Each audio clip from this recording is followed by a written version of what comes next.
Yeah, I mean, so I guess we'll be talking mainly about your scientific illustrations, I guess is the term. So figures, covers, and all that kind of stuff. And so we'll get to all that later, but I'd like to take a bit of a, as I like to do often with my guests, a bit of a scenic route to how you kind of got to what you do today. And I thought in your case, maybe we could start with your grandmother and her influence. So basically, how did she influence what you wanted to do initially in your career? So my grandma, she was an artist. She was doing art on ceramics, so she graduated art school. My mom has a talent as well, so she wanted to be artist, but my grandma didn't allow that because my grandma believed that artist career is extremely tough and you're not going to make money. And my mom finished university for languages, so she was translating stuff and doing. But my mom all the time was dreaming about being artist, so she was drawing something on her free time. And my grandma never supported her. I don't know why, but she never supported her on this field. And then I'm one of the twins. I do have a twin sister. So, and my twin sister, she's not good in art. So don't count on that. And I started to draw really early. And even back then, my mom lived just for time separated for her work. So she was on her work trip and I was staying with grandma. And we found this tiny letter from my grandma writing my mom, I'm with your kids, everything is fine. Ella don't allow me to do anything because she's constantly, if she see me writing you something, she wants to draw on this paper. So when I was 2 years old, I was already drawing and my grandma writes something like, she's probably going to be artist because she's so consistent in doing that. And then I was in the kindergarten and I draw a woman with a green face and square head, but I draw it in so perfectly. So my grandma was like, she's definitely going to be an artist. She does have this talent and everything. I don't know if she was supported in this kind of way. She was like more telling me, and I was absolutely useless in everything else. I wasn't doing great at school at all. So I don't think I did have another choice to go anywhere but art school. But my grandma taught me a lot when I was drawing. She used to tell me some stuff, like some tiny tricks, how to make it better. But she was always telling me that I'm actually a better artist than she was. But I didn't think that she's actually proceeds this career because she believed it's so tough and you're not going to make money. I don't know why she convinced me to do that. I was going to ask, like, why is she so supportive of you doing it? I think because I didn't have any other talent. Because all my family good in math and everything, and I wasn't. I hated school from the beginning. I hated every day over there. And I do still have these pictures of me drawing my students who was in the same class with me instead of learning something, because I was not interesting at all. And my twin sister was the person who helped me to pass all final exams because I wasn't able to. I was like, not just all my favorite day in the year. It's the 1st September because I'm 35 now and I don't have to need to go to school.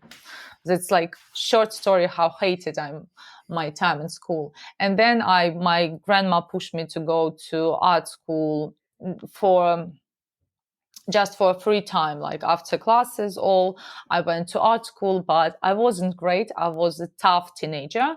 So I was expelled 3 or 4 times from the school because I was not really attending classes. I was doing what I want to do. I didn't want to draw what everyone else was wanted to draw. And I was doing this math. And on my final exam, I was practically study last 2 years. My mom find the artist. His name was Sergei Krasnov. He had a studio in Ufa when he was just picking students he liked and teach them like from artist to student, not like from whole university. There's three classes or classmates. So I went there. And my grandma was extremely proud of me going there just because she believed that it's a great opportunity to speak. And I do still believe that it's amazing opportunity to learn from the artists, to see them on their field, not on some kind of lecture, when they just talking, when you can talk to them on their free time, when you can really feel how they begin, how they start this career, what they're doing. So I was attending for 5 years, and then we just became friends. So I was working there. I attended when I was 15, and until I finished and left Russia, I was going to the studio and spend just time with them. So yes, my grandma's support was big for me, even if she didn't want her daughter to become an artist. And I think everyone in my family knew that I'm going to be an artist. It wasn't like, I know some people are struggling with convince their families that they want to do art, because it's not really something most people understand. And some people are, oh, she's artist, she's going to be homeless, and it's like going to fight wildcats on the street for food, because it's no money on that business. But my family was really helping me. They was all the time telling everyone, in the teachers in the school, that stop pushing her, stop bullying her, she's going to be artist. So I did have a great support from my family, and I think it's extremely important. Yeah, I mean, also, I think, is pretty rare. Unless people are from like a very wealthy or well-off family, I think then people are much more, do whatever you want. You're not going to be poor because we have money to support you. But yeah, I think it's pretty unusual for someone to be consistently supported by their family to. On another hand, maybe I was absolutely useless in everything else, and they know that there is no future for me in other career paths. So they were supportive out of lack of alternatives, basically. Yeah, but I knew that I'm not going to do anything else. I never was interested in anything else. I wasn't like a person who didn't know what they want to do until they went to university. All my life I knew that I'm going to be an artist. I wasn't never think about success. I was not really even care about them. I didn't think about how I'm going to have a money or how I'm going to live. But I knew that everything with the art, and it's good for me. Doesn't matter what kind of art, doesn't matter. I didn't dream about to be a scientific illustrator or any kind of, I was like, just put me something with the art and I'm going to be fine. I'm going to survive. Yeah, I envy people like you. I think I'm much more the kind of, even now, I'm like, well, I could, I'm not joking. Like I'm not like, so art is probably one of the few things I've never really done in a formal way. But a few weeks ago, I looked up, like, could I like study part-time for like fine art? And yeah, I don't know. I feel like I'm always drawn in 10 different directions at the same time. So I really envy people who are like, this is what I do. And that's it. I'm probably useless in everything else. It was like escape, and it's art. It's a big escape for me. So it's like when your life is too tough, or you don't. Some people find like in games they can watch movie.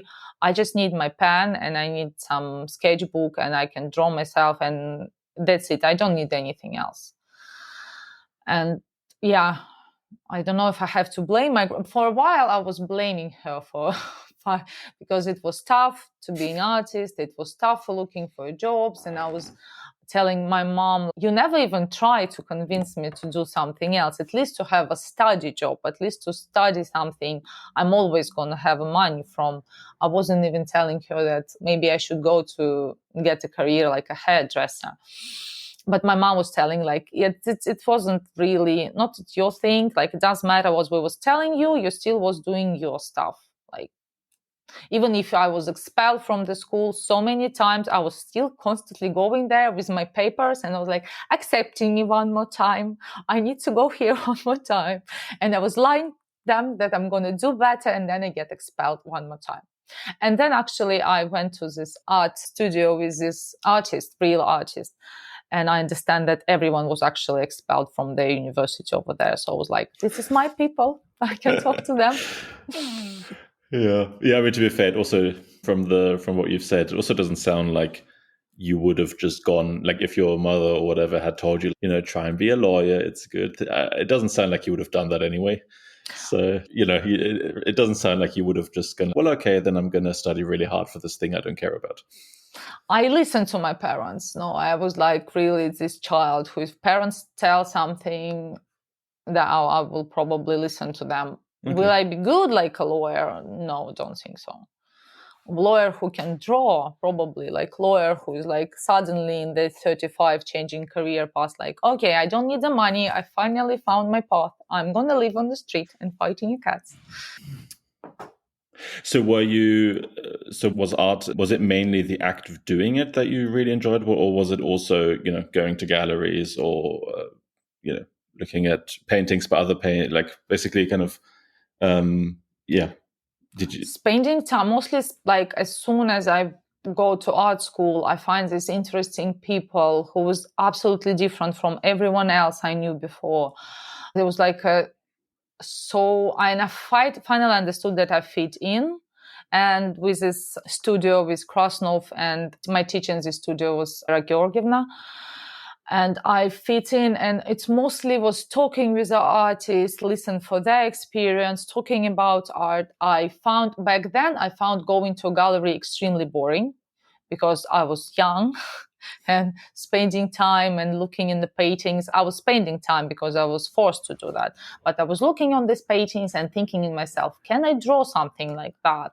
Why he drew it that way? I never was able back then to really feel art. I was never able to stood there and all the time when someone else was talking about, oh, I feel power in this painting, I was like, you're lying through your teeth. You don't feel anything. You just want to pretend that you understood this art.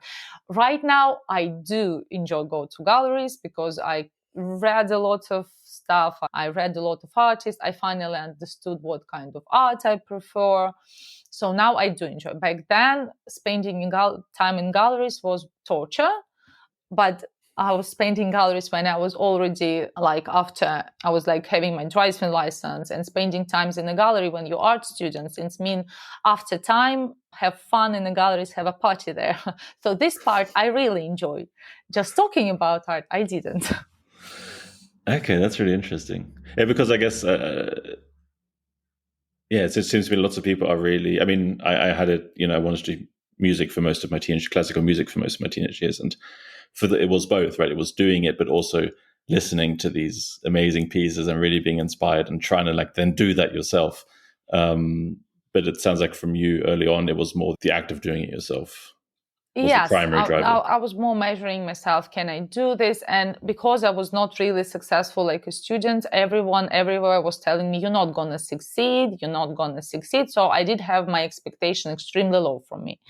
I wasn't really thinking about doing some great stuff. I was like, I'm going to be not just a normal medium artist. I'm not going to be like Dali or something. Never dreamed about it. So I did love galleries, but it just maybe the way they was teaching back then, everything was extremely old-fashioned, especially in universities. It was practically you standing near the painting and they reading from the book, and it's extremely boring. And when you spend time with artists, they talk about this art more about passion way, more about their feelings, or more about funny stories about that artist who was drawing this painting, which is actually important as well. I know you should separate the art from the artist, but it's extremely funny to listen about some artists. Yeah. So I was a little bit surprised then that I read that you studied graphic design. From basically when I first read about your background and then what you also said now, it sounds more like fine art to me. But yes. Then I saw graphic design, but I didn't know, is that just like a terminal difference at your university, or is there actually, what was your degree then? It says my degree is graphic art, but when I attended this university, this department only opened. So it was the first year there was accepting designers and people who want to do graphic design. So basically, I was learning fine art, but naming ourselves graphic designer. Okay. We did have a few classes about digital art and stuff, but it was so new back then. No one knew how to teach it properly back when I was studying. I don't know how it was here in United States or in Europe. In my country, in my city, it was so fresh. It was so new. So practically, I do have a classic art background with the naming of the digital and graphic design art. Okay, yeah. Especially, I was just curious because you, I don't know exactly what the precise words here are, or whether it makes that much of a difference. But it seems to me that there's a bit of the way I would summarize it is maybe the kind of like, what would it be? Like pure art versus applied art, if that makes sense, or something like that, where like pure art, this distinction would be, someone who makes a painting just for the painting's sake, so it can hang in a gallery or somewhere private and you could look at it. Whereas applied art would be something like, well, what you're doing now with the scientific illustrations, or I think you worked in fashion or something like that in between. Yeah, so that was teaching us something in between. So I know how to do everything. I know how to do even how to sew carpets. So I'm good in everything because they was teaching us everything. So the way they approach art in Russia, you learning for 3 years from the wood, like when you learn how to craft on wood, like wood carving, or yes, yeah. I can do that as well.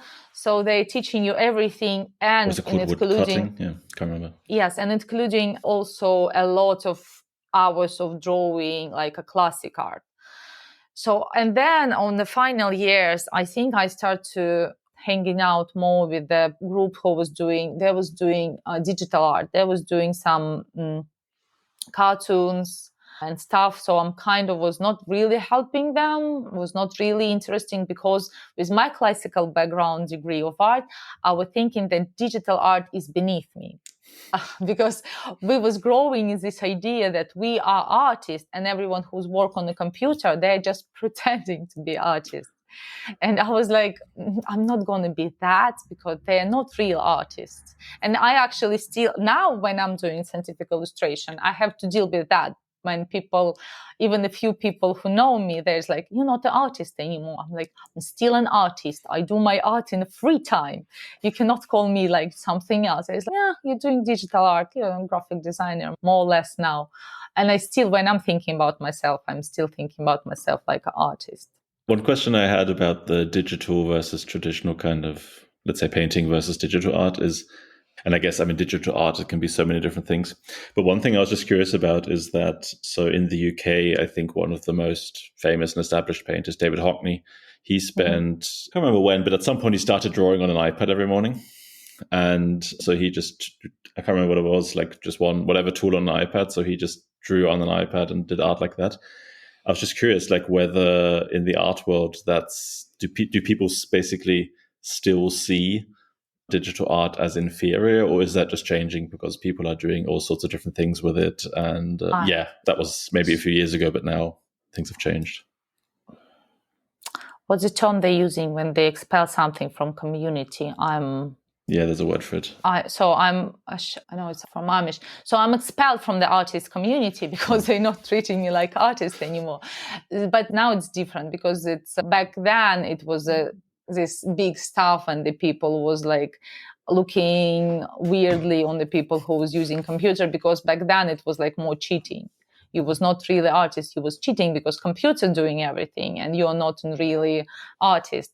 Now, because it's a combination of everything and it's getting more popular, so now I think it's they still separate, like there's still classic artists and people who is more designers or any kind of doing a web design or doing animation for studio. They call themselves different. But now I don't think they look weird on you anymore when you're doing something like that. When I was doing that, it was like, I'm extremely old. It was called cheating if you use iPad for drawing. Why cheating though? It's not like it's easier, right? It's just easier. Very different. No, it's easier. How? It's easier because the computer, and sometimes you can see people struggling. That's why when people asking me, I want to draw, and I'm drawing in this program on my iPad. It's called something. Procreate, or? This is like a program. It's on iPads. Procreate, yes. Sorry, I couldn't hear you. Procreate, yeah. But when I'm trying to draw on a sketchbook, it looks different. I'm like, yes, because computer doing all this coloring for you, and you don't know how to put a color properly, and you really need to know how to do that. So that's why it was cheating, because especially you can draw something like with a pen, which is going to be black and white image. And it's going to be the same like on a paper and in a program. It's the same. But when you're coloring this image, it's a different completely scenario. This is like when you're coloring on the paper, it's complicated because one mistakes an image ruined. When you're coloring it on iPad, you can, and it's going to be perfect way of not showing any tiny bits of dust or anything. It's going to be just perfect. Yeah, okay, and I see. Yeah, I had a bit of a time when I actually had like a time when, like, for a month or so, every morning I would make some sort of drawing in Procreate. And yeah, I guess the reason, I guess one of the main reason I think why it's easy is because you can just redo something. And then, you can have a drawing, even if it takes you just 2-3 times to get it right. Yeah. Yes. On paper, that's going to be a lot of paper you're going to run through for an entire drawing. I do draw on iPads as well sometimes, and for me, coloring is more easy because it's like you're not going to, especially when you use watercolor, they're going to combine it perfectly. So, and when you try to doing watercolor, I'm not good on this specific tool. In real life, it's a mess. Yeah, so that's why it's just a bit of cheating. Yeah. In a classic way of thinking, not in a modern. Yeah. Okay, so you finished your degree in graphic design, even though it wasn't that much graphic design per se. What happens then? Then I realized I want to study more. And like any artist, I dreamed about going to Europe because every artist dream from the tiny city is going to Europe. And then everyone going to see how great you are. So just briefly, why did you study in Russia in the first place? I mean, you're from Russia, I was born in Russia. Yeah, but like if you said like the artists have all the dream to going to Europe, why not for your first degree already? My parents never allowed me to leave home so early. In Russia, it's not a thing when you're 16. Immediately. So, and my mom was always like, I want to make sure that you're going to have any kind of, because if you're going to go to other city or another country, you're just going to party all the time. So I just want to make sure that you do have a real degree before you're going to stood up in the real world. So okay, so then you had your degree. You were not going to party all the time. So then your parents allowed you to leave. I still was partying all the time. I just on my parents' watch. It was not make any difference. It's just my parents were thinking they're controlling me with that. So I applied in university and was the easiest university. And again, people who don't know that, it's all situation for Russian people with visas and stuff. So it's not many stuff you actually can apply to, especially when you're not extremely talented. We're not talking about this like 1% of the people who is like huge.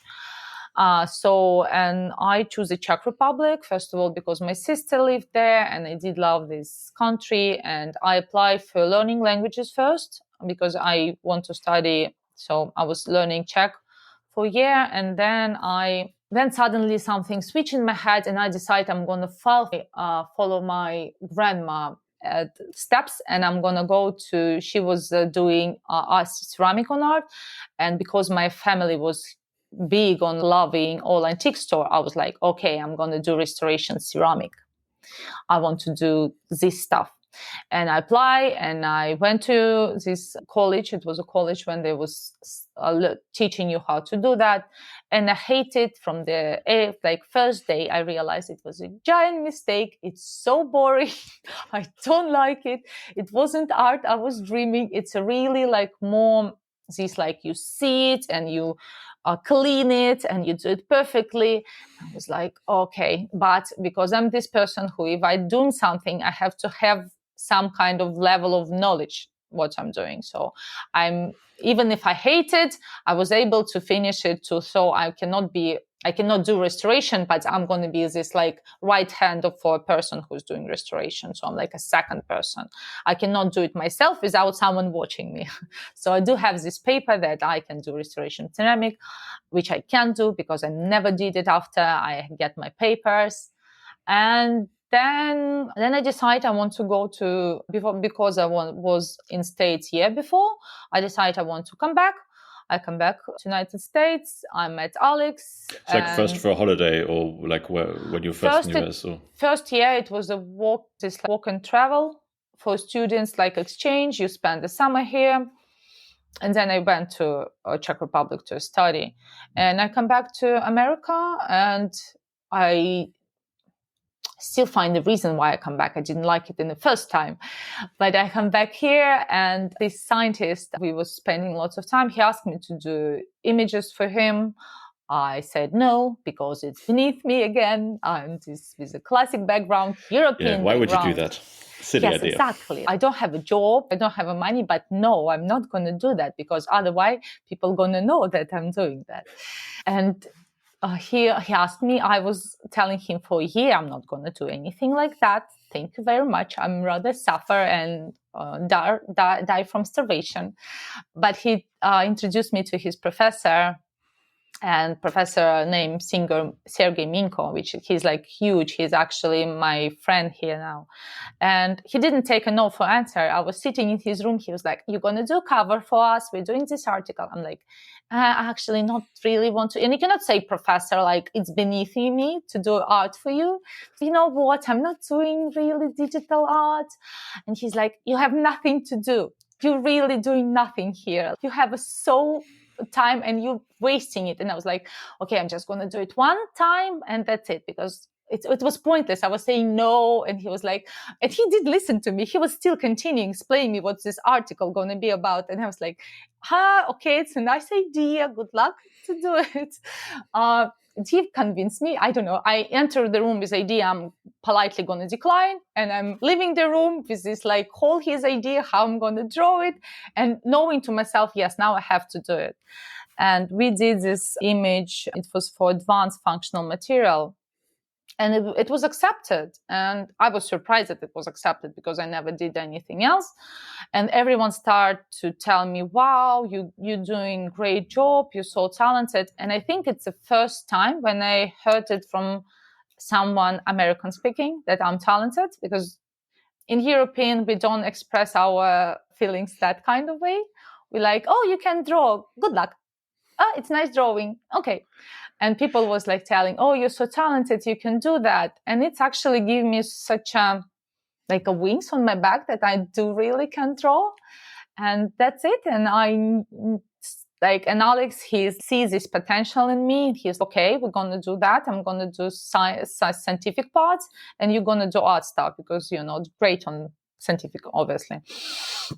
And that's it. And he convinced me to build my studio. He was actually a major pusher for everything, because I was like, believe in social media, didn't want to do anything, didn't want to communicate, because artists love to be alone. Like we love to draw and then be complaining that no one's seeing our art because we're actually not showing it. So I was this person who's like loved to drawing something and then not showing to anyone and then complain that no one knows me. And he pushed me to do like everything else. So, yeah. And now I'm here 12 years after with my studio with 8 people. And Alex is still pushing me to do a lot of stuff. I'm still complaining about it, but it's working very well. I mean, it seems like you start to accept that maybe this is what you're doing. Yes, but still introducing myself like artist, and then I'm just doing remark that I'm scientific illustrator, and it's take a while to explain to people what I'm doing. Like on a regular person, it doesn't make sense. Like when you meet a person who is not from the science community and you say, I'm scientific illustrator, they just blink, that's it. People don't really understand what you're talking about. And you have to, and I usually tell that I'm drawing medical books for students because it's the easy way. Yeah, I was about to say, I guess, everyone's seen them, but I guess they never thought about where they come from. Yes, it is so surprised when you're telling them that someone really drawing them. There's like, oh, unicorn really exists. People are drawing that. Are you a real person? Yes. How do you think it happened? Like it's clearly not a photo. So where does it come from? Yeah. Why do you think? I mean, so just out of curiosity, why do you think they were so? Why do you think they wanted you to do the drawing so much? I mean, it seems to me also, did they know about, presumably they knew all your art and that kind of stuff, because it seems to me also they could have just asked someone else, other people are available who do scientific illustrations. No, it was by Alex's hands. He was sneaking around my back and showing, he asked me to do some cell, and I opened this program and I was like, he asked me to do it begging me, oh, can you do that? Please, I need it for my proposal, blah, blah, blah. I was like, open some computer and quickly do it like in 5 minutes because it was really basic one. And he took this image and was showing everyone in the lab that I'm talented and I need a job, and that's it. So he's like my, when we started studio, he promised me that I'm going to be a person who's no one knows about, that I'm going to be this person I didn't want to have a social media. I actually really love to be reserved to myself and hide my paintings. And he promised me he's going to take all of it on himself. And he lied, and everyone knows about me and no one knows about him. But he's actually the person who convinced me to do scientific illustration, who's helping me every day. And he was the first scientist I started to work with. I want to basically, so you said earlier you still see yourself as an artist who does scientific illustrations. I'm just curious, are the scientific illustrations basically a day job that pay the bills, and your actual art you do outside of it, or do you actually see the illustrations also as some sort of artistic expression? I'm just curious, like how much of because correct me if I'm wrong here, but that in a lot of, maybe this is the difference between pure and applied art, in a sense that, if that is, I don't know, I just made that up. But, if that exists in the sense that pure art kind of comes from within, in the sense that something, the artist sees or thinks or feels or whatever and wants to express. Whereas, for example, scientific illustration is more people come to you and ask you to do a specific thing, I'm assuming. So I was just curious with that, what do these illustrations in a sense mean to you?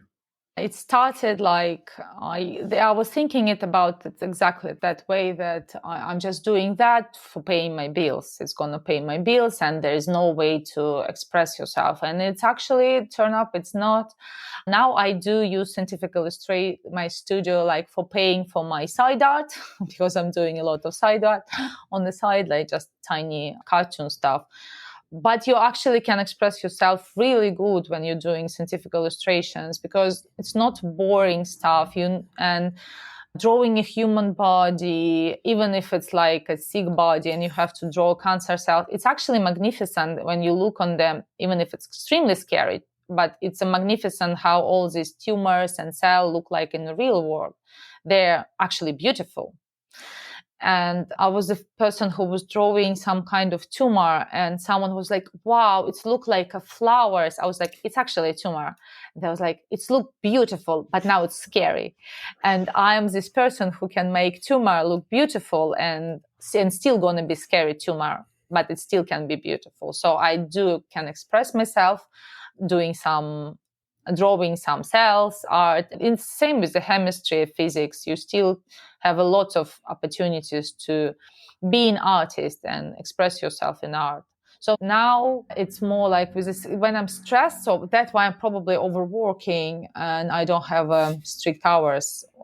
Because if something happened in my life and I don't want to think about it, I'd immediately go to my computer and I just start drawing some stuff I needed to draw because it's take my mind off. Now it's my way to express myself, even drawing humans and stuff like that. But nice. Yes, it's a full-time job for me now. Yeah. So do you actually still do most of the drawings? Because, you have a team of people, right? As you said, 8 people or something like that. Mm-hmm. But so I'm curious, like you're not managing, but you're actually also doing, in that sense, a lot.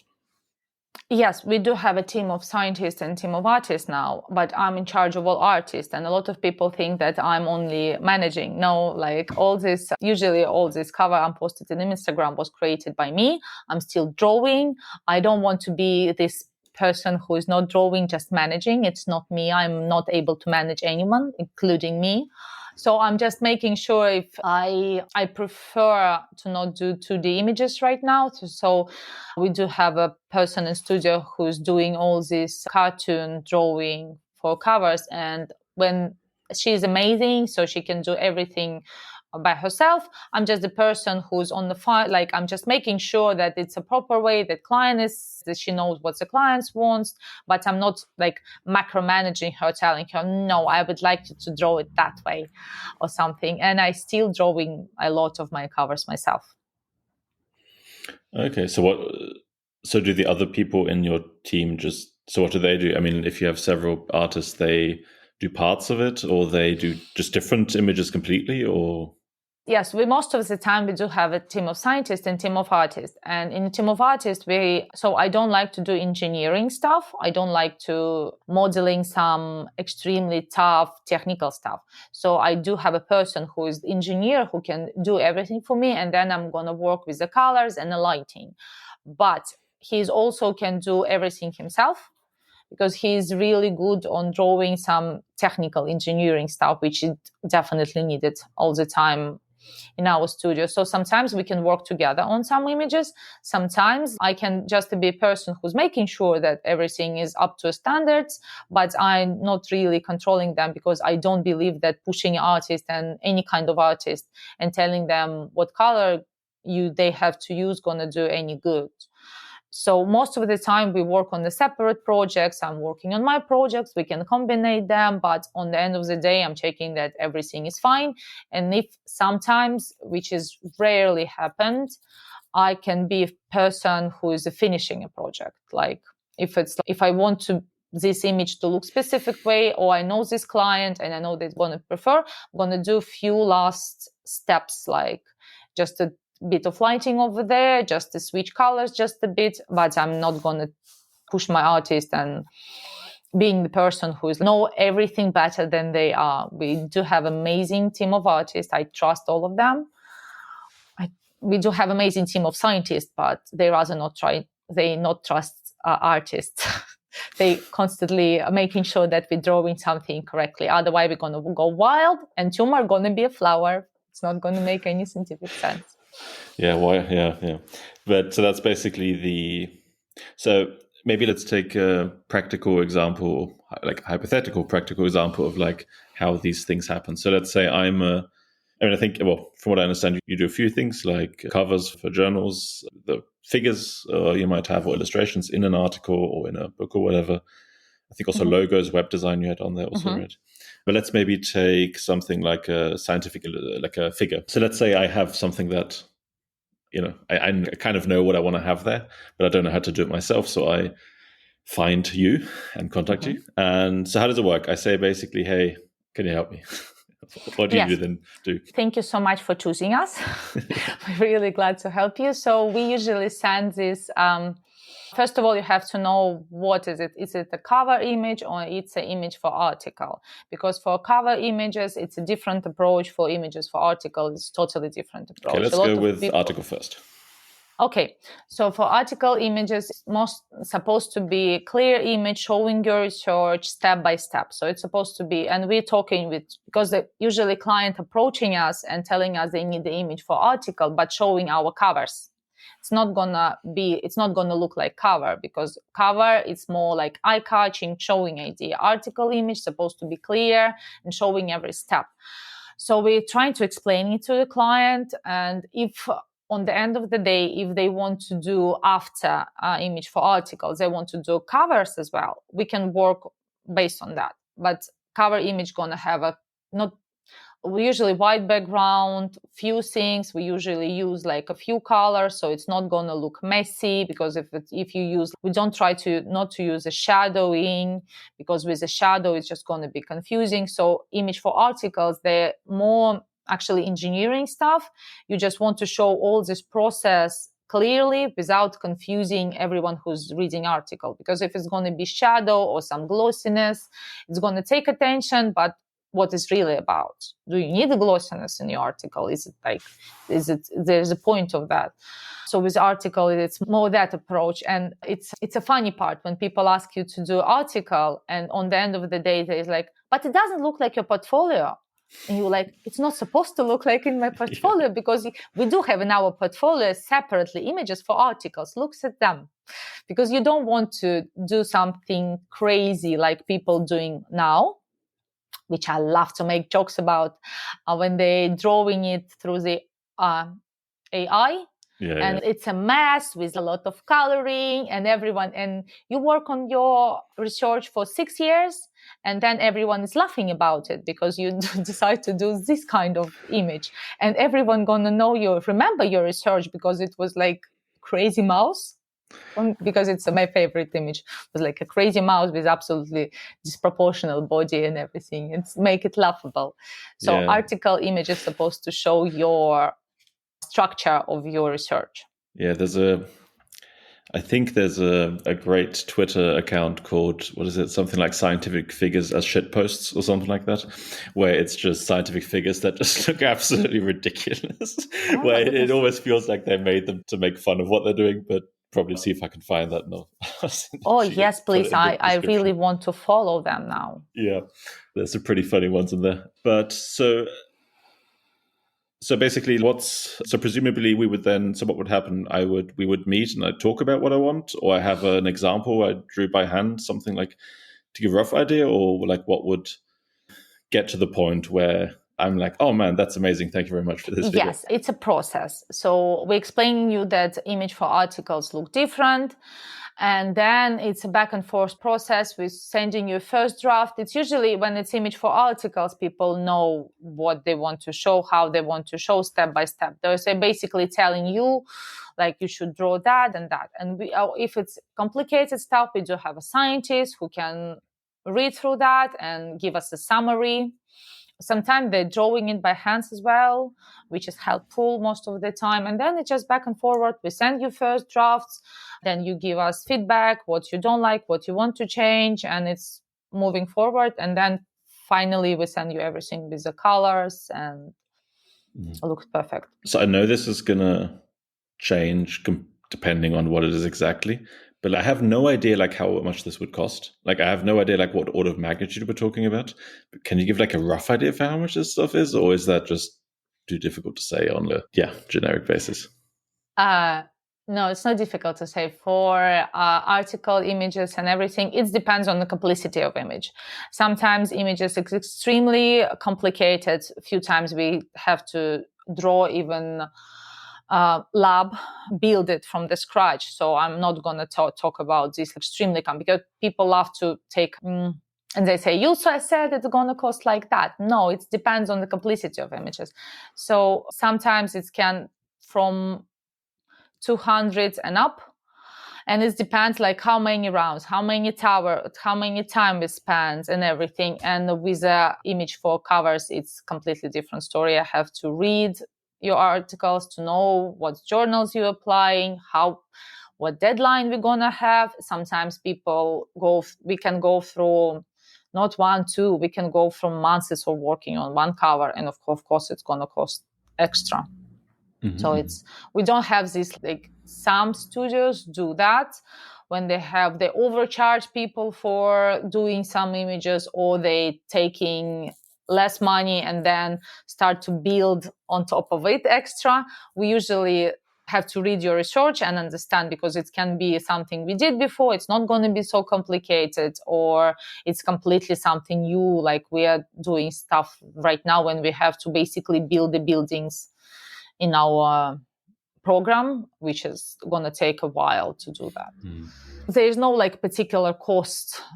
It's not like we have this, we can send you, this is going to cost you that, and we promise. We usually not try to go over budget, and we usually try to, understand that all university and everything has their all budgets and everything. We try to understand that.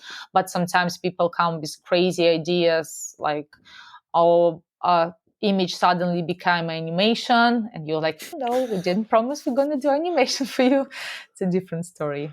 It tastes come over time. So people start with the one idea, and then they have a bit of taste how it can look like, and then it's building more and more. So I cannot give you a strict price. Yeah, that's what I meant. Why it would be difficult to say like specifically, because as you said, like what you think you want changes over time as you develop it, and then yes, and sometimes it's articles is not submitted yet, so people are still doing research, and then they're coming back to you and they're telling you, you know what, we're actually changing it completely. We found the new stuff in our research, and you're like, so it's going to be different image now. So it's a different situation. It's more working with the client on a personal basis than having a strict price. Yeah, but from what I understand, let's say for figures and that kind of stuff, obvious. It seems fairly clear to me that this would usually be the scientist. I believe there are some journals, like I think Nature Reviews Neuroscience, where they have people who then they have a very specific style. So I think that's the journal itself, but from what I understand, usually it's a scientist. Is that also the case for all covers? That's from is that so basically if I see a cover on a journal, is that paid for by the journal or is that paid for by the scientists or their grants or whatever? I don't know how journal is. I don't know how it's working. I'm paid by the clients, and if they charge by the journal, it's not up to me. Every journal has a different regulation and everything. So I don't know really how it's working. My job is make a finished image and send it to a client so he's happy with this image, and I don't know how he's going to use it after. So like sometimes people use it for covers, if it's covers, because it's not all the time it's up to artists to cover be accepted. It's not like we're a magician who promise you like we're going to do this cover. Yes, we guarantee it's going to be. No, it's also about research, about like what the editor feels about this one. And sometimes people applying for covers, but they're using like a posters or they're using for a conference and stuff like that. So I cannot speak for journals. I don't know how the journals do their policy. But I mean, like you're not, what I mean is like you're not asked by journals, hey, we have this cool article and we'd like this to be turned into a cover. Does that also happen or is it usually... Sorry, I misunderstood you. Yes, it can happen sometimes. It's actually happened recently. Sometimes scientists contact me. Sometimes journal can tell the scientists to specifically contact me because they do like our style. I have like few journals who's referring to me time to time because they really love this article, but they don't like the image they're using. So they can ask me to redraw it or mostly to draw completely different idea. Or sometimes I contacted by the journals and they telling me like, yes, can you do the image for that articles? But most of the time I say like my clients are scientists. So this is a question. I have no idea which direction it's going to go. I could imagine either. So basically one thing I was thinking about as I was kind of preparing the interview is that I think most scientists working today don't really look at actual journals. You know, when there's a particular article I want, so I'll just download the PDF and maybe I'll print that. Some people never do, some people do it a lot, depends on the person. But the actual like journals, I think they're not that often found inside of institutes, which sounds kind of ironic, but like I think it makes a lot of sense. And for example, in our institute right now, there are a couple of, I think, Nature, I think they're probably subscribed to that, so there's a few of those flying around, but in general, it's been a while since I've held an actual physical journal in my hand. So, but then again, there's also way more publications now. So I'm just curious, does that increase the amount of work you get, like that's what people like you do, or is it decreasing it? Or like do you know like how the industry landscape is changing and how many journal covers for are artists requested? Yeah. Yeah, sometimes people, when they think about journals, they believe that holding a journal in the hands, which is, I do agree, it's not happening often anymore. People read through their phones, articles and stuff. It's not people, but it's actually social media and internet and these web journals is actually getting more and more popular, and I do have more work and I try to explain a lot of time scientists telling me, oh, I don't want to cover for my image, for my article, I don't really want to be published on the front cover. It's not about that. It's about presenting your article in an interesting way. So, and it's basically like all internet and social media working. We laugh, we looking through everything with our eyes. So if you see something really bright and shiny, you want to know what it's about. So if you see, like if you're going on a website and you see this cover, or even on the website of, I don't know, Science, Cell, Nature, Advanced Materials, and the first cover you're going to see, this is your brain going to tell you this is an important article because it's on the front cover, because they choose it. So I have to read all this, and you're going to read all this interesting articles first, and then you're going to go through the really stuff you wanted to learn before. And it's the same like in internet. We see shiny, bright image and we want to know what it's about. So actually, I don't really influence my amount of work, not influence that they not really publish it in paper. Because I actually do prefer it now even more, because with a paper, yes, you can hold it. It's lovely. You can hang it on the wall. You can show it to your parents. It's amazing. But then it's going to be somewhere under the couch, or your dog going to chew it and no one going to see it. If you apply something right now on a social media, on your website, on your Twitter, on your university lab account, it's going to stay forever. Everyone going to see that. And think about if it's going to be ugly image, not relevant to your article. Think about it as well. It's going to stay forever, and everyone going to remember it. So no, I don't impact by the journals not really published by printing anymore. Actually, I wanted to ask one thing just about when scientists interact with illustrators. Are there any things that people do all the time that are super annoying, or what should we do, what shouldn't we do? I don't know, just to avoid your, the obvious annoying things. I love all my clients equally. I don't treat them badly. There's a few stuff. It's not about annoying. It's more about or unhelpful or whatever. Unhelpful, yes. I think it's the right term to use it. Unhelpful. Sometimes pushing your idea is not working. And it's every time you have to go through the client that you don't have to put everything in your image. It's not really helpful to people to understand your image. The old way of thinking, please, and it's a lot of, actually, I love that journal now use it as well. A lot of journal even write it down. If you want your cover to be published, do not use the forest like a background. Do not use the ocean like a background. Do not use it like sky if it's not relevant to your research. Is your research about ocean? Yes. Do not put this. I don't know why people doing that. I still cannot. I'm still struggling to understand when I get this idea and then it's like an ocean on the background or the city on the background. I'm like, tumor on the New York background. Okay. So you mean literally just a photo background or whatever, yes. And then in front of that a 2D illustration or yes, okay. 2D or even.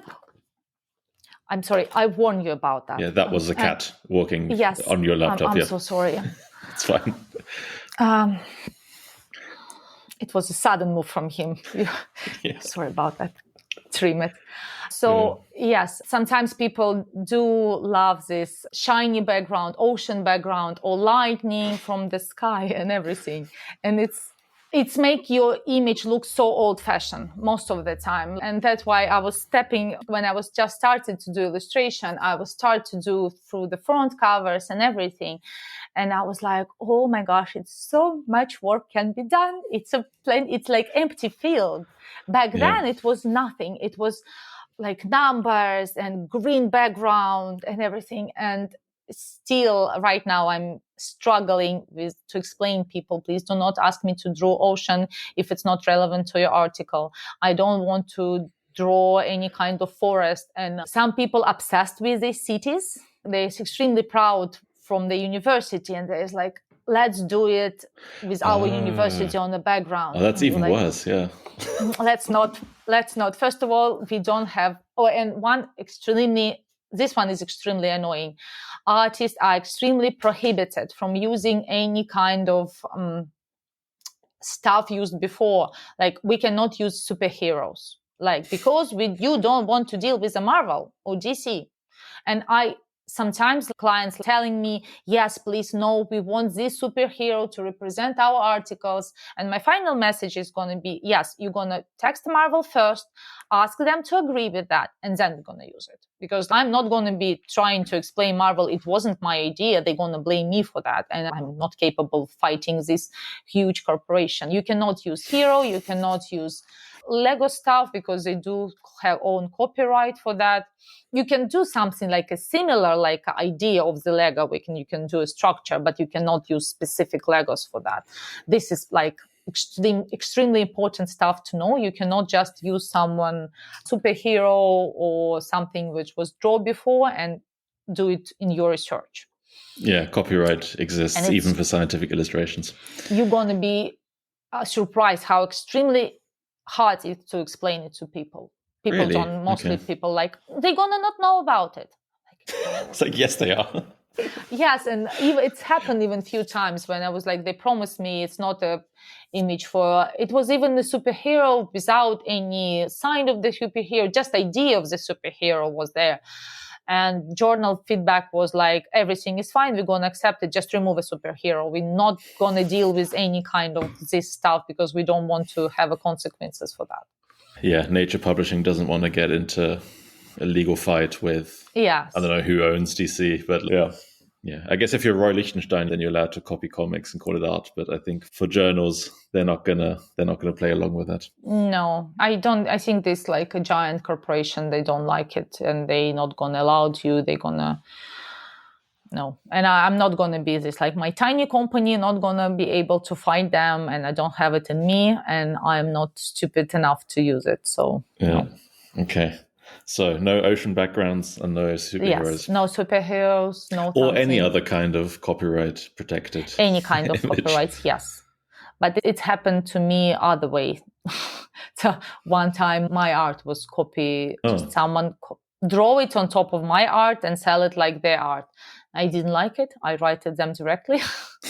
That I'm gonna, because I can see, it doesn't matter. I can see right now when the students or any kind of artist, other artists using my style, I can immediately see that everything from was the major idea of that coloring, lighting, or everything was mine. And they just shape it just a bit differently. I can see that I cannot do something with that. I'm actually grateful that I can inspire you for something like that. But when something is absolutely they just like to take tiny parts of my cells and put it all together and then sell it, present it like their cover. I'm like, no, I can see that I draw it. No, you're not going to use it. So yes, do not try to steal someone else's artwork and publish it like yourself. Even if you hide it pretty well, still not going to work. I have a kind of funny story there where, so for about 1.5 years or something, I did photography daily. So did street photography. I would walk around for an hour or two every day and take photos and edit them. And I think basically my master's, I was 1 year in Paris, and I think about half a year of that, I was basically a photographer more than an actual student. And so there was this competition in Paris where you had to take photos in certain buildings.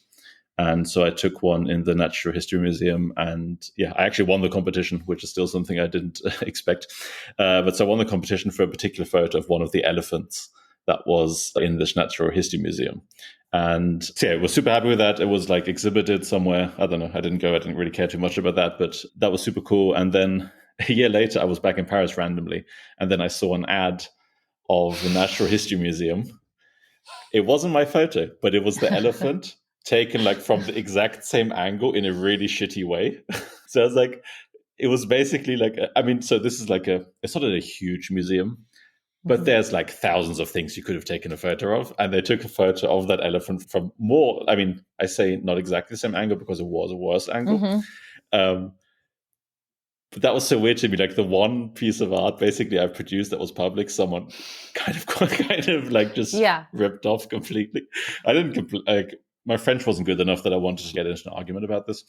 But you can immediately see that it was your image and something was on top of it, like something tried to do the same angle, same idea, same lighting, everything. So exactly. It's the same with the artists. You can immediately see when someone using it like our style or our like idea for something. And I do it now. I do see it often now. Yeah, the worst thing to me was just like that it was like I would have been actually finer with them almost actually like taking my photo rather than making a bad version of the photo. That actually annoyed me more than the... They didn't want to do with the copyrights. They didn't want to do that. They was like, okay. Yeah, to be fair, maybe they tried to contact me, and because my email address was there, they didn't know how to. Like, there's actually a chance because this was like, it wasn't by the museum, but they were obviously allowed people to take photos there for the competition, right? So it was like they were kind of involved. So there's a chance there, but yeah, you know when someone's ripping you off, it's not difficult to tell. Yeah. I wanted to ask, it's kind of a silly question, but I think there's something to it, which is kind of who are you actually, in a sense, making these illustrations for? What is a precise way that people are supposed to look at it? And what I mean here is that basically there's kind of two parts to this. The first is that artists or people trained in visual media look at things very differently than the general population, let's say. And the example for me here is for a while, I printed some of my own photos and hung them up in my room, kind of just to learn about my own photos in that sense. But it was really obvious to me, or in general, when I show people my own photographs, it's super clear who has a background in doing art and who doesn't, because they tell you completely different things about the image. I mean, one example was once there was a car in one of my photos, and it had a prominent role in this photo, but it's not about the car. But there was one guy who was like, oh, and named the model and the thing of the car. I was like, yeah, it is, but that's not really what you're supposed to take from this. Whereas, I showed it to someone who was interested who studied art and is I think also a digital artist. She commented on completely different aspects of it. So maybe first from that perspective, because I guess your images will probably predominantly seen by scientists and maybe science journalists or something like that. But kind of, do you know what I mean? Liz? I feel like artists have a very different way of looking at the world than non-artists. So in a sense, like your target audience in that sense isn't artists, which is maybe different from other stuff you might do. I don't know how scientists, I hope they can, when they look at my image, they can see what the article is about, but I don't know what scientists see in my images. When I'm asking scientists, there's like more, they love coloring and it's funny, sometimes you're drawing something and you met a scientist who is not, it wasn't his article, and they're telling you tiny stuff from this image. Oh, with this like shadowing, you mean that? And you're like, and you're sitting there, like, oh yeah, I definitely meant that. When you didn't in real life, when you're just like, it's a nice shadowing, and they're looking deeper into your image that you really meant to. It's happening with scientists. How artists see my images. I'm not showing artists my images. Artists, we are this community we don't love to talk good about ourselves, and we don't talk good about other artists. So I don't show my artist friend my art because I don't want them to criticize me, because I know they're going to criticize. They can do it on my back. I'm pretty sure they do it without me knowing about that. But I don't want them to. My mom can do that. She's all the time telling me that I'm using too much red in my biology. And I'm like, Mom, okay, like how you want me to draw blood red cells? And she's like, any kind of other color. I'm like, amazing. Just blood use orange. is a blue color. Yes. So this is only my experience with the people who is criticizing me. No, but kind of, do you see what I mean? Like, in a sense, like just maybe again, because what you're doing has specific practical value, or does that just not really apply that much because you're so constrained anyway by what the science basically forces you to show, that it doesn't make that much of a difference? Or I don't know if I'm going to answer your question, but I think here is my art background stepping up. When people asking me what my advantages from the other people, I'm all the time telling them that I don't have a scientist background, so I'm not scared to draw something. When people do have, which you most of the time you need to have any other scientific background to do scientific illustrations. I don't have it, so I am not afraid to do something silly or stupid. I don't have these boundaries on me. When the people with a lot of scientific knowledge, they're kind of afraid to show something in a completely different way. So that's why art is kind of too restrict for them. They cannot think out of the box, which I don't like to use this term often, but it's actually true. When you do have a scientific background, your scientific background holding you from doing something because you're afraid that you're going to show something incorrectly. It's not really scientifically correct, and you want to show everything perfectly. I don't want to show everything perfectly. I want my client to be happy with the image, and I want this image to be bright, colorful, and eye-catching. My ideas especially with the journal covers, it's not about I want to show everything in your article. I want to show it in a proper way. I want people to look at my art and say, wow, what is it about? I want to know more. It's more about people can see something that they know, and then they can dig deeper. Sorry. Yep. is kind of related question here is that one thing I noticed when I hung my own photos, for a few months up, is that the way you look at an image really changes over time. So I had some photos that I'd really liked the first few times I saw them, and then after a week I was like, yeah, I don't need this is not that great. Whereas some of them, they weren't actually maybe my favorite ones, but over time they really grew on me. But I'm assuming what you do has to be kind of for somewhat limited amounts of viewing, as you said, like the initial, oh wow, that's really interesting. Or is that not something you think about at all? This is like a famous joke between artists. As soon as we finish the image, we either don't like it anymore or we never finishing image. Yeah. I think it was a famous artist. A Russian famous artist. He was banned from museum. He was handing his painting because he was constantly sneaking with a brush and finishing it because he was like absolutely sure it's not perfect enough. So he was banned to attend this museum because he was constantly changing something. So I do that. I do have this feeling like many people do when I'm looking at my previous images and I'm like, oh, don't show me that. Oh, because I'm growing and my art is growing. So looking back on some images, or sometimes I'm looking, it's so silly, it's so cute because it's so silly that I did it.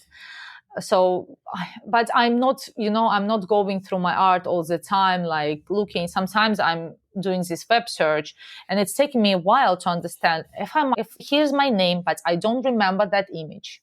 And I'm like, I have to go through all of these images to realize that I really did it, because sometimes I'm not even recognize them because it was did on this specific way when the client wanted me. But I don't remember my images by the articles. I more remember them by the feelings I was feeling when I was drawing them. So people asking me sometimes, showing me my image and asking me, what this image is about. Can you tell me more about this article? I can tell you what music I was listening. I was telling you episode, what the season was, what I was eating. I have no idea what this article is about because I don't remember these articles anymore. Yeah. I'm curious and I don't know how much you can say about this per se. So I can take it out if you don't have much to say about it. But one thing I found kind of interesting, especially that I think about 10 episodes ago or so, I did an episode about Santiago Ramon y Cajal. So I talked to his biographer, and Ramon y Cajal is basically he's called like the founder of the neuron doctrine. So he's the guy who kind of not found neurons per se, but kind of showed that neurons are distinct cells that are separate from each other and that kind of stuff. And he wanted to become a painter when he was a kid, and basically his dad forced him to be a medical doctor. And then he basically made his wish to be a painter, but also being actual a scientist. He combined the two basically. So that's whenever like these famous paintings of the brain of neurons are often by still the original ones like Cajal made. And what I found interesting there is that the biographer basically said and wrote that Cajal never actually saw the individual neurons he drew or the things he drew. It's more like he looked at the microscope lots and lots of time and then kind of created an image out of this that he then kind of summarized in this drawing, so that the drawing itself was actually, it was accurate in an ultimate way, but not necessarily like immediately. And I was just curious so basically it seemed to me back then also before photography in all sorts of various ways was possible, or various other ways of imaging things, that illustration itself was a really crucial part of the process because that's the only way you could show something. But it seems to me today more it's the actual, data has to be actual imaging. If I show an fMRI plot, they want to see what actually came out of my analysis, not something someone illustrated. And it just seems to me that like over time, the value and purpose of illustrations has changed in science. Whereas now it seems initially it was kind of part of the actual science, and now it often becomes more of a way of communicating it with others, which I guess was also initially the case. Yeah, I'm not sure I'm formulating a proper question here. But I don't know whether you have anything to say about this anyway. Yes, I think our art is like developing from the beginning of the time. People was communicated through the art. So art is changing during a time. So we love to do simple stuff, and then we love to, when the people open the microscope, they love to see correct images. They didn't want to see all this drawing. And now art is becoming something like a figure of the speech, of expression, expressing yourself, even if in scientific communities.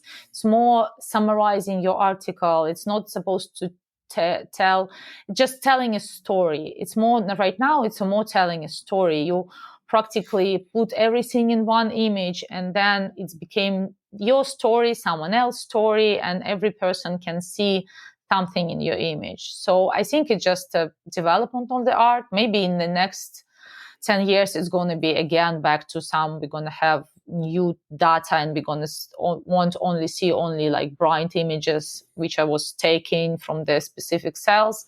It's just changing, developing. And now it's more, for me, like it's still art. Any kind of imaging is art. Drawing something is art. Even some articles is the art itself. Sometimes when people asking me to draw something and they send me the photos they did, this MI photo, can I correctly? This like images, which is usually black and white, is SEI photo, I think I don't know how to pronounce it correctly. This photo from the cell they was talking is usually like... okay, I don't know what you mean a particular like imaging modality in cellular... Yes, just okay, I imaging. don't know what that exactly would be. And okay. They're telling me, can you draw based on that? And I'm just telling them, I don't need to draw. I can color it and you can send it like that and it's going to be accepted because it's a beauty in it. So it depends. Like sometimes, of course, you cannot draw a chemistry just by taking a picture. But with some stuff, it's just a process, normal process. Everything is changing. It used to be a lot of journals didn't like 3D images. I remember that times, and I'm not going to name that, but I know a lot of journals prefer 2D images. They don't like shiny stuff. And they now are more accepting 3D art, or some other journals is switching to more 3D images. That's interesting. But you mean like for the actual scientific figures, not for the covers, obviously, or for the covers. For scientific images inside of the journals explaining, it's going to be the same. It's because it's a strict rules how to show it properly. I mean, like a covers. Okay, that's interesting. They didn't want 3D covers. Okay. Yeah. They can even write you down like, we like your article, but we have the specific... Every journal, not everyone know that, but every journal has a style, which is changing, like mostly 6 months and then it's going to change, but they try to fit this style. So they can tell you, or some journals has a specific styles for years and years. They're not going to switch to anything else. So when the client contact me, if it's a front cover or it's any kind of color, I'm asking them, what kind of journal are you submitting your articles? And usually the question like, is it important? Because people are afraid that I'm going to charge extra for fancy magazines. No, it's important because I want to know the style I'm working with. That makes sense, yeah.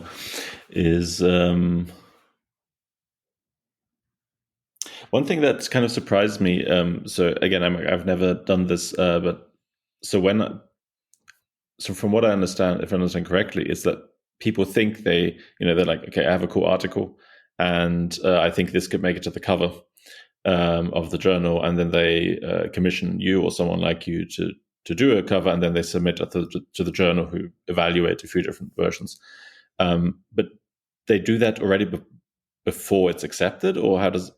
Because I mean, one thing I'm slightly confused by is that it seems to me also the journal would want the coolest research on the cover, not just the one that has the coolest image. So it seems to me like or do they wait? Yeah, well, I don't know. Do you see kind of what I mean? That I don't understand you. It's again, every journal has their own rules. It's not all the time up to artists. Sometimes I know I think it's happened a few times when the article was already published in the previous journal and cover was accepted for next journal because the cover was so cool. They wanted to publish it anyway. But it depends on it's up to many things. So it's not every time, like sometimes people contact me and we choose your studio because our previous artist didn't make it to a cover. I'm extremely grateful, but maybe sometimes it's not up to artists to make it on the cover, because artists can do everything from from themselves. They can draw everything perfectly. And then art editor gonna says, you know what? Now it be a moving on COVID again. It's gonna be COVID everywhere. We doesn't care about any other research because we know it's happened. It was COVID on every cover of the magazine. That I didn't have a color, I didn't draw it with. So, or it can be some breakouts on the industry, like something major gonna open and they want to show it. Or sometimes even it's happened that with one journal with me, they did like article, they did like my cover, but they do have a specific artist who is working for them and they cannot accept me because of that. So I give my permission to this artist to redraw it in his specific way. So it's many stuff can happen. It's not up to artists all the time. It's not up to scientists. Sometimes your research is amazing. Everything is perfect, but something major happened and they want to publish it. So, I mean, it sounds like then there are some artists who work specifically for, or who are hired by specific journals on a regular basis.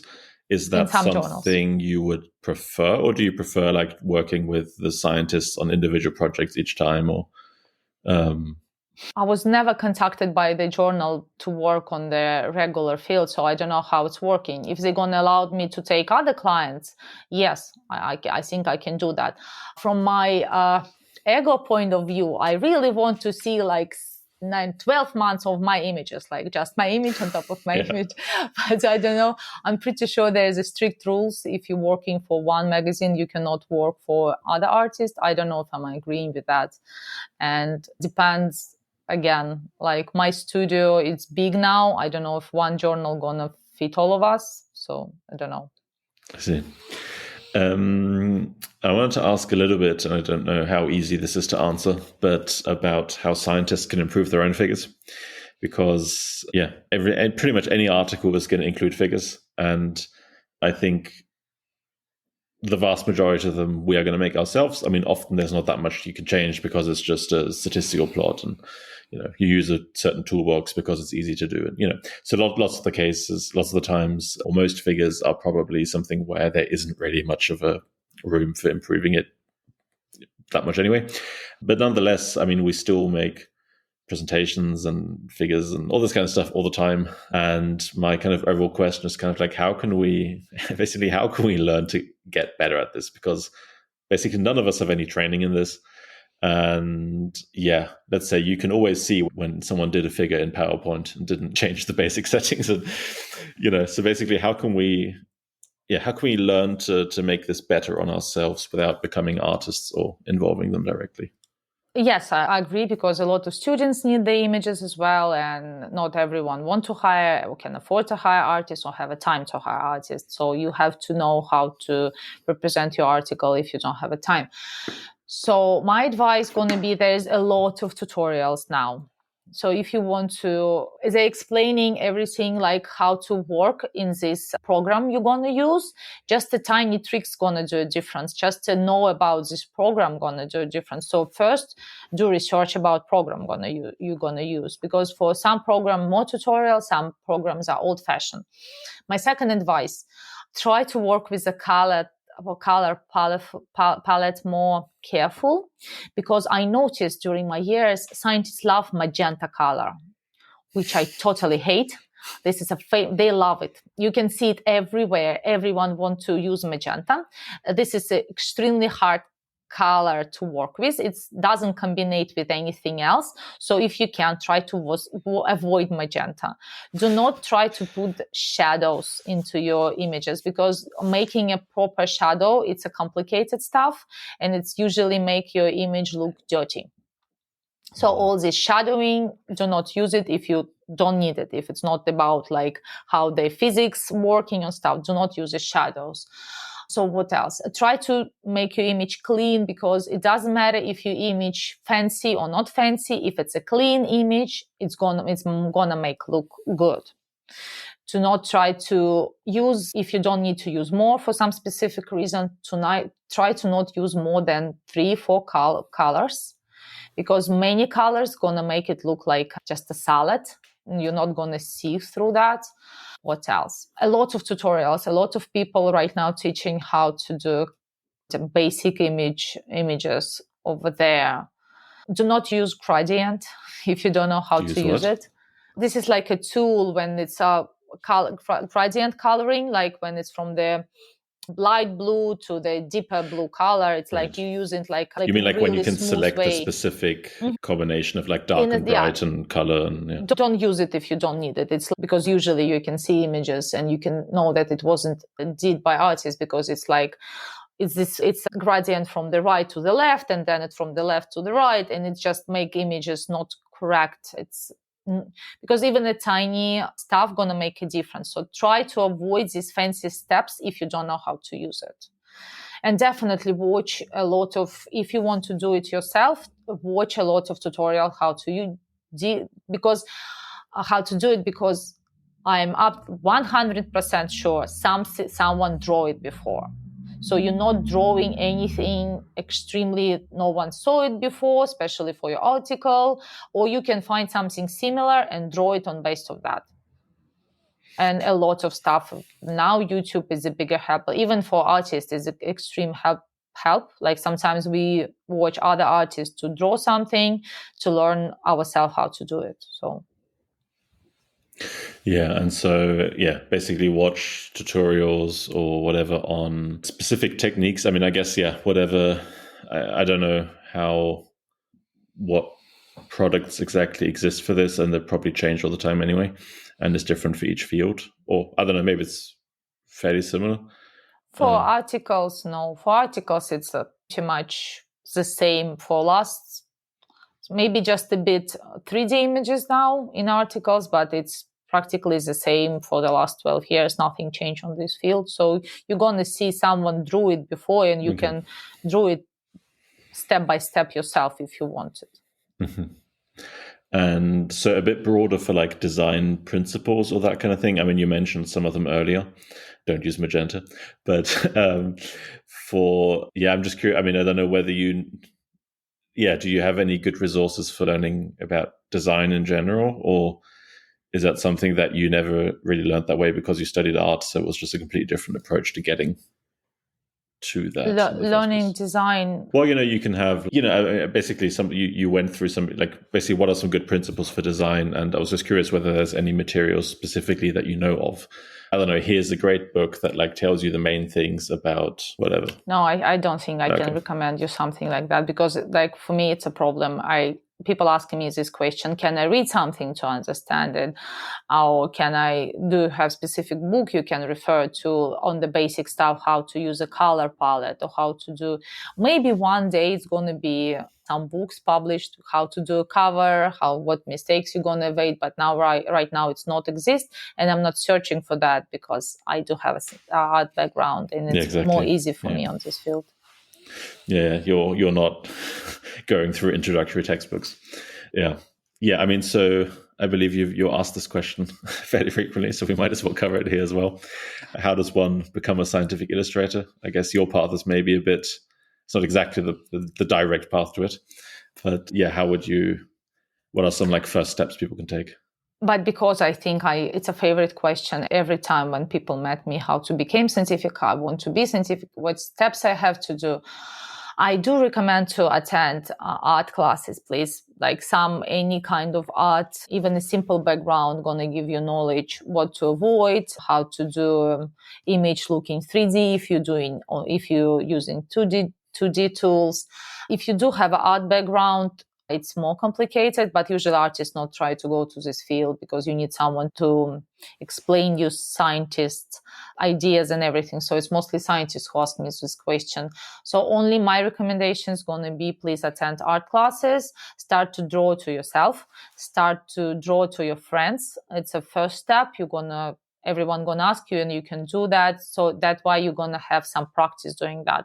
Do not try to jump something bigger than you can do, because people try to start with the covers and asking why it's not accepted, because you don't have these skills to do this stuff anymore. So try to start like really slow and give it a time, because it took me 15 years to be here. And it's definitely not going to take you like 1 year or something. Just give yourself time, give yourself credit. I think that art, especially for articles, it's not a simple one, but with the right amount of time, right amount of knowledge, you definitely can do that. It's not like everyone start drawing suddenly. Everyone think they're going to open program and program going to do everything. And then they get disappointed and just, I'm not going to do that. It's too complicated. It's not too complicated if you give yourself time and if you're going to study hard. So it's only advice I can give. There is no other side road. You cannot avoid doing art without doing art. Program not going to do it for you. There is no magical program I can recommend. Everyone think that I do have some more magic program I keep in secret. And I just basically tell my program how to create and it's doing that. No, I don't. I use every other tool that you can use. Some of them are free. Some of them you have to pay. But you cannot avoid being artist without doing art. So it's only my advice. Would you recommend starting with digital stuff or learning it classically? Learning the classical foundations and then... Classical foundation going to take you a while. If you don't want to be like classic art, if you don't want to draw it by your hand, or you don't want to do this like a cartoonish style, we do have in our studio like mouses and people. If you don't want to do that, if you want to do 3D images like animation and stuff, you don't need to do, because to learn a technique how to draw people, characters and everything is going to take you a while. You need an art degree for that. So for 3D images, you have to have a lot of practice. Of course, you have to learn stuff, but this stuff you mostly can, for basic stuff, you can learn at home. You don't have to attend university. Okay. So at the end of each episode, I ask my guests the same 3 questions. The first one is, what's a book or paper you think more people should read? I guess in your case, you can also make it a painting or whatever you want. But usually, book or paper you think more people should read. And usually it doesn't matter whether it's famous or unknown or old or new, just something you would recommend people read. People to read. The problem is I don't read scientific papers as much as it doesn't have to be a paper. Avoid it. Some people will recommend a novel. Some people will recommend whatever. Yeah, whatever. I'm a child who grew up in Russia, so I'm more in Russian suffering poetry. My favorite is going to be Master and Margaret. So but it's extremely complicated, I guess, to understand. So who's the author of that again? Who wrote that again? Bulgakov. It's a Russian, Master and Margaret. I think it's a lot of movies right now based on top of it, so you can. So it's my favorite one. Okay. So it's making sure, yes, Bulgakov. Okay. Master and Margaret. I pronounced it in a Russian way to pronounce it, so it's probably confusing for people. So it's about more that evil cannot be evil without good, and good cannot be good without evil. So it's about our artist. It's about poet who's suffering. So, and I'm Russian, so I love to read all these books, how to suffer with dignity. So this is only my recommendation. Okay. I don't read anything else. Perfect. Yeah, also that's like a classic that I've heard about a lot but never read.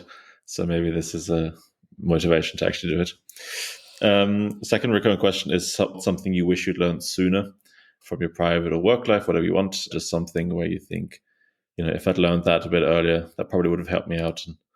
And if you can, also maybe how you learned it, or how you implemented what you learned, basically, or changed your behavior. I usually, if I want to learn something, I get rid of that and immediately start learning. One stuff I didn't learn early, it was English. I didn't learn it. And now I hired a tutor to get rid of my accent, Russian accent. It was too harsh. So now I'm practicing my English without accent. And I do have a tutor finally. It's taken me 10 years because everyone was telling me that my accent is good. But when I was listening to that, it was awful.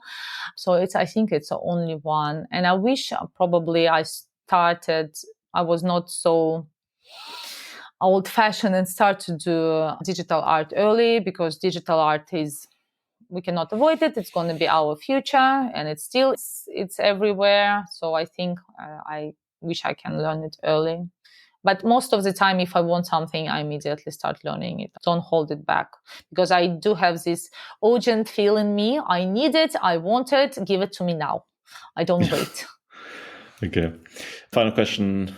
Yeah, usually this is just because I recently finished my PhD and started a postdoc. Usually the question is, any advice for people on this stage?